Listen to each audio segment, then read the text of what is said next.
Hello friends, welcome back to Flavi Style.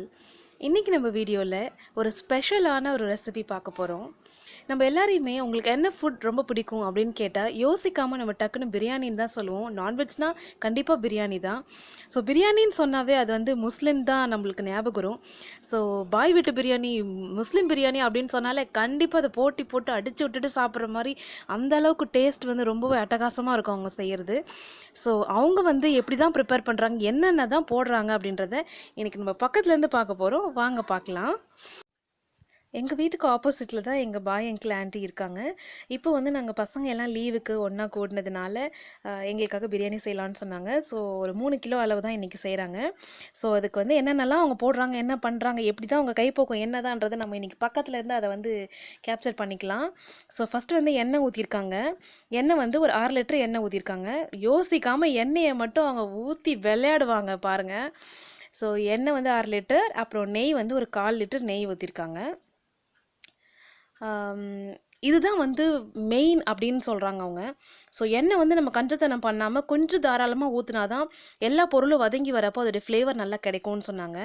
So அடுத்தது என்ன போடுறாங்கன்னு பார்க்கலாம். அடுத்தது வந்து பட்டை, கிராம்பு, ஏலக்காய், அந்த பிரிஞ்சி இலை, இது எல்லாமே வந்து தண்ணியில் ஊற வச்சுருந்துட்டு அதுக்கப்புறமா அதை போடுறாங்க. இந்த வெங்காயம்லாம் கட் பண்ணுறப்பவே அந்த இதெல்லாம் வந்து ஊற வச்சுட்டாங்க. ஊற வச்சுட்டு அதை வந்து இப்போ போட்டிருக்காங்க. இது எல்லாமே 7 நம்பர்ஸ் கவுண்ட்டை தான். பட்டை 7, கிராம்பு 7, இலை 7, மராட்டி முக்கு அதெல்லாம் சொல்லுவோம்ல, என்னென்ன அந்த அந்த பட்டை கிராம்பு அந்த ஸ்பைசஸ் இருக்கோ அது எல்லாமே 7 நம்பர்ஸ் அதான்.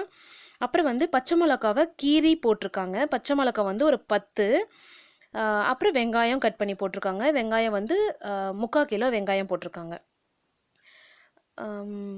3 கிலோவுக்கு 3/4 கிலோ போட்டிருக்காங்க. நம்ம 1 கிலோ வரைக்கும் போடலாம் அப்படின்னு சொல்கிறாங்க. 1 கிலோ போட்டால் கூட இன்னும் நல்ல டேஸ்ட் கொடுக்கும்னு சொல்லிட்டு ஸோ இன்றைக்கி வந்து 3/4 கிலோ போட்டிருக்காங்க. இப்போ வந்து இந்த வெங்காயம் அந்த நல்ல எண்ணெயில் வதங்கி வரணும். ஸோ அதோடைய கலர் மாறணும். அது வதங்கி வர வரைக்கும் வெயிட் பண்ணலாம். இப்போது இந்த அளவுக்கு எண்ணெய் ஊற்றிருக்கிறதுனால இந்த வெங்காயம் வந்து நல்லா சாஃப்டாக மசிஞ்சு வர அளவுக்கு அது வேகும். ஸோ இப்போ வந்து வெங்காயம் நல்லா வதங்கிட்டுருக்கு. இந்த நேரத்தில் வந்து கொஞ்சமாக உப்பு போட்டு அதை நல்லா வதக்க வைக்கிறாங்க. ஸோ சீக்கிரமாக வதங்கிடும்னு சொல்லிட்டு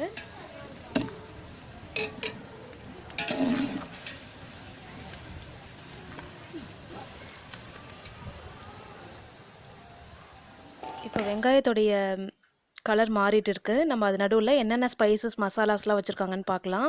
இஞ்சி பூண்டு பேஸ்ட் வந்து அரைச்சி வச்சுருக்காங்க. 1 கப்பு அரைச்சி வச்சுருக்காங்க. அது எவ்வளோ போடுறாங்கன்னு நம்ம பார்க்கலாம்.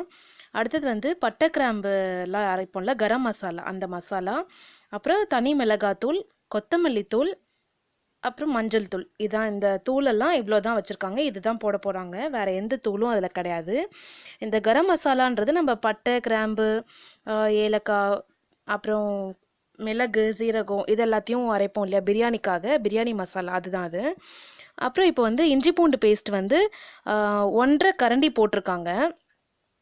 இஞ்சி பூண்டு பேஸ்ட்டும் அதே மாதிரி எந்த அளவுக்கு நம்ம போடுறோமோ அந்த அளவுக்கு நல்ல ஸ்மெல் கொடுக்குன்னு சொல்லிட்டு, இது மட்டன்ன்றதுனால இன்னமும் இஞ்சி பூண்டு பேஸ்ட் போட்டால் நல்ல ஒரு டேஸ்ட் கொடுக்கும் அப்படின்றது தான் அது. ஸோ இஞ்சி பூண்டு பேஸ்ட்டும் அது நல்லா வதங்கிருச்சு. இப்போது தக்காளி ஆட் பண்ணியிருக்காங்க. நம்ம எப்போவுமே இந்த ஜிஞ்சர் கார்லிக் பேஸ்ட் ஆட் பண்ணப்போ கண்டிப்பாக அது அடி பிடிக்கும், லைட்டாக கீழே ஒட்டும். ஏன் அது நம்மளுக்கு மட்டும்னா நம்ம எண்ணெய் நிறைய ஊற்ற மாட்டோம். நம்மளுக்குன்னு இல்லை, நான் சொல்ல போனால் நிறைய எண்ணெய்லாம் எதுலேயுமே நான் ஆட் பண்ண மாட்டேன். ஸோ எனக்கு இஞ்சி பூண்டு பேஸ்ட் போட்டாலே அது ஒட்டுற மாதிரி தான் இருக்கும். பட் இதில் பாருங்கள் ஒட்டவே இல்லை. தக்காளி போட்டதுக்கப்புறமும் கூட அது நிறைய எண்ணெய் இருந்துகிட்டே இருக்குது. இந்த அளவுக்கு நல்லா எண்ணெயில் வந்து தக்காளி வெந்துச்சுன்னா தக்காளி இருக்கிறதே தெரியாது, நல்லா மசிஞ்சு சாஃப்டாக பேஸ்ட் மாதிரி வந்துடும். ஸோ நல்லா அது எண்ணெயில் வதங்கட்டும். இது தக்காளி வதங்கிட்டு இருக்க ஸ்டேஜில் இப்போ நம்ம வந்து மசாலாஸ்லாம் ஆட் பண்ண போகிறாங்க. அது என்னன்னு பார்க்கலாம். தனி மிளகாத்தூள் போடுறாங்க. தனி மிளகாத்தூள் வந்து இப்போ இந்த சின்ன ஸ்பூனாக இருக்கிறதுனால நிறைய போடுறாங்க. அது ஆக்சுவலாக மெஷர்மெண்ட் என்னன்னு நான் சொல்கிறேன். 2 டேபிள் ஸ்பூன் அளவுக்கு போட்டிருக்காங்க. இதில் வந்து ஆக்சுவலாக எல்லாமே வந்து பாதி தான் இதில் போடுறது, பாதி வந்து நம்ம கறி வேக வைக்கிறப்பே போட்டிருக்காங்க. ஸோ கொஞ்சமாக மஞ்சத்தூள் போட்டிருக்காங்க இப்போது. அப்புறம் வந்து கொத்தமல்லி தூள் வந்து 1 டேபிள் ஸ்பூன் போட்டிருக்காங்க. அடுத்தது வந்து கரம் மசாலா தூள் வந்து 2 டேபிள் ஸ்பூன் அளவுக்கு கரம் மசாலா தூள் போட்டிருக்காங்க. அவ்வளோதான் மசாலாஸு. பாருங்கள், கறியை வந்து ஏற்கனவே குக்கரில் நல்லா வேக வச்சுட்டாங்க. இதில் இஞ்சி பூண்டு பேஸ்ட்டு, மஞ்சத்தூள், மிளகாத்தூள் இது வந்து போட்டு தான் இதை வேக வச்சுருக்காங்க. ஸோ அந்த தண்ணியோடையே வந்து இதில் ஊற்றிட்டாங்க. ஸோ நிறைய தண்ணி இல்லை, கொஞ்சமாக தான் தண்ணி இருக்குது. ஸோ அந்த தண்ணியோடையவே இதில் ஊற்றிட்டாங்க. இந்த கறியில் வந்து நம்ம எல்லா மசாலாவும் போட்டு வேக வச்சதுனால உள்ளே நல்ல அந்த டேஸ்ட் உள்ளே நல்லா கறியில் அப்சார்ப் ஆகிருக்கும். ஸோ சாப்பிட்றப்போ வெறும் கறியாக சக்கை மாதிரி இல்லாமல் அது டேஸ்ட் நல்லா இருக்குன்றதுனால எல்லாமே அதுலேயும் பாதி அளவு வந்து அதில் போட்டு தான் வேக வச்சுருக்காங்க. ஸோ இப்போ அந்த கறியை அது உள்ளே போட்டாச்சு. போட்டு ஒரு 2 செகண்ட் அது நல்லா வேகட்டும். இதுக்கு தேவையான அளவுக்கு உப்பும் போட்டுக்கிறாங்க. இது 2 செகண்ட் நல்லா வேகட்டும். வெந்ததுக்கப்புறம் நம்ம தண்ணி வந்து மெஷர் பண்ணி வச்சுருந்து போடணும். இப்போ நீங்கள் குக்கரில் வந்து க்ளோஸ்டாக நீங்கள் செய்கிறீங்க அப்படின்னா 1 கப்புக்கு 1.5 கப் தண்ணி போதும். இப்போ வந்து இது ஓப்பன் பேனில் செய்கிறதுனால 1க்கு 2 இதான் ரேஷியோ. ஸோ 3 கிலோன்றதுனால 6 கப் தண்ணி, 3க்கு 6. எந்த இதால் நீங்கள் வந்து அரிசி அளக்குறீங்களோ அதால் 6 தண்ணி ஊற்றிருக்காங்க. அப்புறம் கொஞ்சம் கலர் பவுடர் போடுறாங்க. இப்போ தண்ணி வந்து அந்த மட்டன் வேக வைக்கிறப்போ நிறைய தண்ணி இருந்ததுன்னா நீங்கள் அந்த தண்ணியும் அளந்துக்கணும். இதில் கொஞ்சமாக தான் இருந்ததுன்றதுனால அது வந்து ஓகேவாகிடும், பேலன்ஸ் ஆகிடும்ன்றதுனால அப்படியே அதை ஊற்றிருக்காங்க. இப்போ வந்து கொஞ்சம் தயிரும் லெமனும், தயிர் வந்து ஒரு 1/4 லிட்டர் தயிர் ஊற்றிருக்காங்க. 3 லெமன் புழிஞ்சு அதோடைய சாறை அதில் ஊற்றிருக்காங்க. ஸோ ஊற்றி நல்லா கிண்டி விட்டு அதை மூடி போட்டு அது நல்லா கொதிக்கிற வரைக்கும் வெயிட் பண்ணலாம். தண்ணி வந்து நல்லா கொதிச்சிச்சு. ஸோ அரிசியை வந்து இப்போது போட்டுடலான்னு நினைக்கிறேன். ஆமாம், அரிசியை வந்து இப்போது ஒரு 1/2 மணி நேரத்துக்கு ஊற வச்சுருந்துட்டு அதுக்கப்புறம் இந்த தண்ணியை ட்ரெயின் பண்ணிட்டு அதில் போடுறாங்க. ஸோ எதுவும் ஃபுல்லெல்லாம் ட்ரெயின் பண்ணல, அதை கையாலேயே வந்து அதை வடிகட்டி அந்த அரிசி அதை போடுறாங்க. ஜீரக சம்பா ரைஸ் தான் இது. ஸோ அரிசி அதில் போட்டுட்டு இது தம் வச்சிட வேண்டியதுதான்.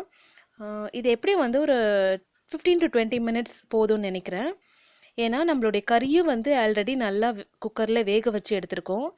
அது மாதிரி தண்ணி நல்லா கொதிச்சிருக்கு, அரிசியும் நல்லா 1/2 மணி நேரத்துக்கு ஊறிருக்கு.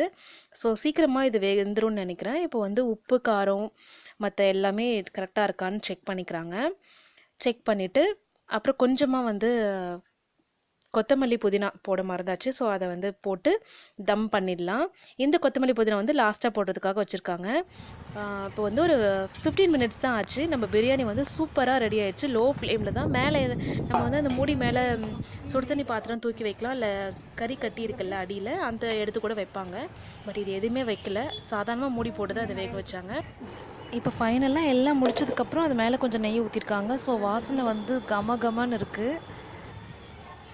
சூப்பராக பொலன்னு பாருங்கள், ஒன்றோட ஒன்று ஸ்டிக் ஆகாமல் செம்மையாக ரெடி ஆகிருக்கு.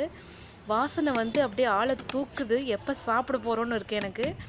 ஸோ நம்ம என்ன தான் செஞ்சாலும் நம்ம வீட்டு சுற்றி கூட அடிக்காதுன்னு நினைக்கிற வாசனை, பட் இது வந்து தெருவியே கூப்பிடுன்னு நினைக்கிறேன். அவ்வளோ சூப்பரான வாசனை, எனக்கு ரொம்ப டெம்டிங்காக இருக்குது சாப்பிட்றதுக்கு. நீங்களும் இந்த மெஷர்மெண்ட்ஸ் இந்த இதெல்லாம் ஃபாலோ பண்ணி நீங்களும் செஞ்சு பார்த்துட்டு எனக்கு கண்டிப்பாக உங்கள் ஃபீட்பேக்ஸ் ஷேர் பண்ணுங்கள். அடுத்தது இவங்க செய்கிறதுலையே எனக்கு ரொம்ப பிடிச்ச ஒரு ரெசிபி வந்து நெய் சாதம், அதாவது தால்ச்சா சாதம்னு சொல்லுவாங்க. எனக்கு ரொம்ப பிடிக்கும் அது. அதுவும் சூப்பராக இருக்கும். அது எப்படி பண்ணுறதுன்றத அடுத்தது இவங்க செய்யும்போது நான் திரும்பவும் பக்கத்துலேருந்து ஷூட் பண்ணி உங்களுக்கு போட்டுடுறேன். ஸோ அதுக்கு நீங்கள் செய்ய வேண்டியது எல்லாமே ஃப்ளவி ஸ்டைலுக்கு மறக்காமல் சப்ஸ்கிரைப் பண்ணுங்கள். பக்கத்தில் இருக்க நோட்டிஃபிகேஷன் பெல் ஆனில் இருக்கான்னு பார்த்துக்கோங்க. அடுத்த வீடியோவில் உங்களை பார்க்குற வரைக்கும் டேக் கேர் அண்ட் பாய்.